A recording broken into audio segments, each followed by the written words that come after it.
আসসালামু আলাইকুম। আশা করি সবাই ভালো আছেন। খাদিজা কুকিংয়ে সবাইকে স্বাগত। আমি আজকে আপনাদের সামনে তৈরি করে দেখাবো পারফেক্ট রোস্টের রেসিপি। তো আমি এখানে ছোটো ছোটো স্লাইস করে কেটে নিয়েছি। কিছু চিকেন আপনারা চাইলে একটু বড় করেও কেটে নিতে পারেন। এর মধ্যে আমি হালকা একটু লবণ দিয়ে দিব অল্প একটু মরিচের গুঁড়া দিয়ে দিব 1 চামচ ধনিয়া গুঁড়া দিয়ে আমি হাত দিয়ে ভালো করে মেখে এগুলোকে মিক্সড করে নেব। এগুলো একটু সময় নিয়ে করবেন, 10 মিনিট রেস্টে রেখে দেবেন। আর অপর দিকে একটা কাজ করবেন, তেলটা গরম হয়ে গেলে চিকেনটা এর মধ্যে দিয়ে দিবেন। চিকেনটা আপনারা হাই হিটে ভাজার চেষ্টা করবেন, না হয় এর মধ্যে যে পানি আছে পানিটা বের হয়ে আসবে। তো আপনারা সবসময় হাই হিটে ভাজার চেষ্টা করবেন, আর চিকেনটাকে বেশি করে ভাজবেন না, তাহলে শক্ত হয়ে যাবে, ভিতরে মশলা ঢুকবে না। তো আমি চিকেনটাকে এরকম করে ভেজেছি, আপনারা সেম এরকম করে ভাজার চেষ্টা করবেন। এখন ভাজা শেষ, আমি সবগুলো চিকেন নামিয়ে একটা সাইডে রেখে দেব এবং রোস্টের জন্য যে পেঁয়াজ বেরেস্তাটা সেটাকে রেডি করে দেব। এই দেখতে পাচ্ছেন চিকেনটা আমি কেমন করে ভেজে নিয়েছি, আপনারা সেম একই প্রসেসে ভেজে নেবেন, তাহলে আলহামদুলিল্লাহ অনেক ভালো হবে। পেঁয়াজ বেরেস্তাটাকে আমি একটা নামিয়ে একটা সাইডে রেখে দেব। আমি নামিয়ে একটা সাইডে রেখে দিলাম। এখন এই তেলের মধ্যেই আমি রান্নাটা সেরে ফেলবো। দিয়ে দিলাম 3টা তেজপাতা। তেজপাতাটা গরম হয়ে গেলে দিয়ে দিব এর মধ্যে 4টা পেঁয়াজ কুচি। পেঁয়াজটাকে আমি বেশি কড়া করে ভাজবো না, আমি এরকম বাদামি করে ভাজবো। এরপর দিয়ে দিলাম 4 চামচ পেঁয়াজ বাটা, দিয়ে দিলাম 1 চামচ রসুন বাটা আর 2 চামচ আদা বাটা দিয়ে আমি এগুলাকে ভালো করে মিশিয়ে নেব তেলের সাথে, যাতে কাঁচা গন্ধটা চলে যায়। এরপর দিয়ে দিব অল্প একটু পানি দিয়ে আমি এর মধ্যে কিছু রোস্টের যে মশলাগুলো অ্যাড করে দিয়ে দেব আমি এর মধ্যে এলাচ দারচিনি বাটা। আমি আজকে ঘরে থাকা উপকরণ দিয়ে আজকে রোস্টের রেসিপিটা তৈরি করব।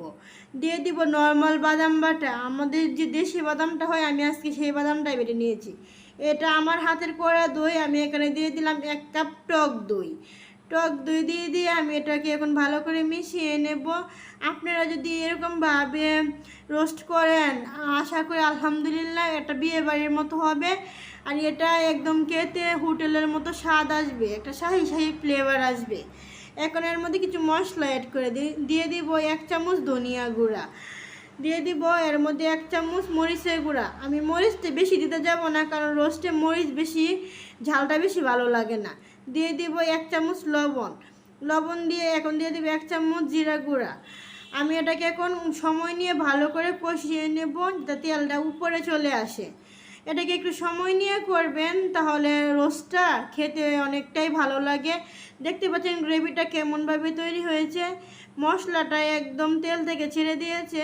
আপনারা একটু সময় নিয়ে মশলাটা কষাবেন, কারণ রোস্টের যে মশলাটা চিকেনের থেকে মশলাটাই বেশি ভালো লাগে। কেন জানি না, আমার বাসায় রোস্ট করলে সবাই চিকেনের থেকে ঝোলটা যে হয়, যে ঝোলটাই বেশি পছন্দ করে। বাসায় সবাই আমার হাতের রোস্টের কথা অনেক প্রশংসা করে এবং ঝোলটা একদম চেটে পুটে প্লেট থেকে খেয়ে নেয়। তো দেখতে পাচ্ছেন আমার মশলাটা অনেকটাই কষানো হয়ে গেছে। এখন আমার আগে থেকে ভেজে রাখা চিকেনটা দিয়ে দিব, দিয়ে জালটা একদম লো আঁচে রেখে ভালো করে চিকেনটার সাথে মশলাটা আমি কষিয়ে নেব। একটা জিনিস কি জানেন, আমি একা একা রান্না করি, আমি একা একাই ভিডিও করি, এই কারণে তেমন ভালো হয় না। তো আপনারা যদি আমার পাশে থাকেন সব সময়, আলহামদুলিল্লাহ আমি আপনাদের সামনে সুন্দর করে ভিডিও নিয়ে আসবো। তো দেখতে পাচ্ছেন কয়েক মিনিট মিডিয়াম টু লো আছে কষানোর ফলে আমার গ্রেভিটা কত সুন্দরভাবে পারফেক্টভাবে তৈরি হয়েছে, দেখতেই কত লোভনীয় মনে হচ্ছে। তো আপনারা 4 থেকে 5 মিনিট কষিয়ে নেওয়ার পরে একটা কাজ করবেন কি, এটার মধ্যে মশলার যে পানিটা আছে এটা আমি দিয়ে দিলাম। আপনারা চাইলে নর্মাল পানিও দিতে পারেন। এখন দিয়ে দিব এর মধ্যে পানি দিয়ে আমি মুরগটাকে, যে চিকেনটা আছে চিকেনটাকে আমি ভালো করে সেদ্ধ করে নেব। আমি রোস্টের মধ্যে বেশি পানি দিচ্ছি না, কারণ আমার চিকেনটা ভাজা আছে আর আমি কষাতে একদম সিদ্ধ করে নিয়েছি। তো এখন আমি হাই হিটে আমি এটাকে আরও কয়েক মিনিট রান্না করে নেব। দেখতে পাচ্ছেন কালারটা একদমই চেঞ্জ হয়ে গেছে। এখন আমি আরও কয়েক মিনিট রান্না করে নেব। তো আমি ফিরে আসলাম আরও 10 মিনিট পর। দেখতে পাচ্ছেন আমার চিকেনটা কত সুন্দর দেখা যাচ্ছে। এখন এর মধ্যে দিয়ে দিলাম 4টা কাঁচামরিচ। কাঁচামরিচটা আপনারা আস্তই দেওয়ার চেষ্টা করবেন। কাঁচামরিচটা দিলে কাঁচামরিচের যে ফ্লেভারটা অন্যরকম ভালো লাগে। তো দেখতে পাচ্ছেন আমার চিকেনটা এমন হয়েছে, কোনো সমস্যা নেই। এটা রান্নার পরে একদমই টাইট হয়ে যাবে এবং কালারটাও চেঞ্জ হয়ে যাবে। আপনি এটা ঠান্ডা করে নেওয়ার পরে এটা একদম চেঞ্জ হয়ে যাবে। এখন দিয়ে দেবো 1 চামচ চিনি দেওয়ার ফলে স্বাদটা দ্বিগুণ বেড়ে যাবে এবং ফ্লেভারটাও ঠিক থাকবে। একদম শাহি ফ্লেভার, বিয়ে বাড়ির মতো ফ্লেভার আসবে। আপনারা সেম একই প্রসেসে রান্না করবেন। যারা ভয় পান যে অনেক ধরনের মশলা লাগে অথবা করতে পারে না, তাদের জন্য আজকে ভিডিও। এরপর ছড়িয়ে দিয়ে দিলাম কয়েকটা পেঁয়াজ বেরেস্তা।